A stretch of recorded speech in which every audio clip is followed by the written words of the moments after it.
Do you say third world when you describe impoverished countries or conditions? Well, I've got good news. Today's the day you learn that the term is offensive and outdated.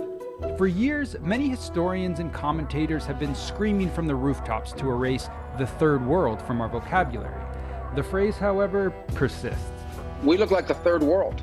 I mean, honestly, we look like the third. I mean, this is stuff that you see in another country. It's a third world. Third world country. Third world country. So what gives? Why is the term so contested? Well, for starters, it has a very specific, long-expired context. The term originated in the 1950s to map out Cold War alliances. The first world consisted of the capitalist bloc, led by the US. The second world was the communist bloc, led by the Soviet Union.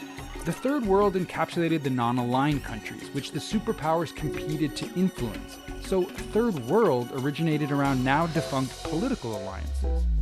Today, the term is stripped of its nuance and loaded with offensive connotations. It's used to invoke images of extreme poverty, civil unrest, and crumbling infrastructure, producing a false sense of superiority as if those issues aren't happening in the so-called first world. A quick glance at several indicators shows just how unfettered from reality a first world versus third world dichotomy really is. Take income inequality. According to the World Bank, the United States is the 51st most unequal in the world, sandwiched between Djibouti and Cote d'Ivoire. Australia is 93rd, right between Romania and Syria. If you peruse the Economist Democracy Index, you'll find so-called third world countries like Uruguay, Mauritius, and Costa Rica listed under full democracy. And on the flawed democracy list, the United States, Belgium, and Italy. Or how about responses to the COVID-19 outbreak? Surely the richer, more developed countries handled it much better.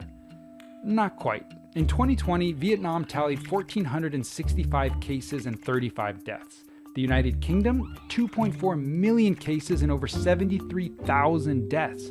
Oh, and Vietnam has 30 million more people. The key takeaway here is that every country has the capacity to fail miserably in certain areas and thrive in others. If third world is demeaning, what's a suitable alternative? Some have adopted terminology like developing or low-income and middle-income countries. Others opt to divide the world between the global south and global north. Even better, just compare apples with apples. If it's education systems you want to contrast, simply stick to that. Remember, the world is not black and white, so stop dumbing it down.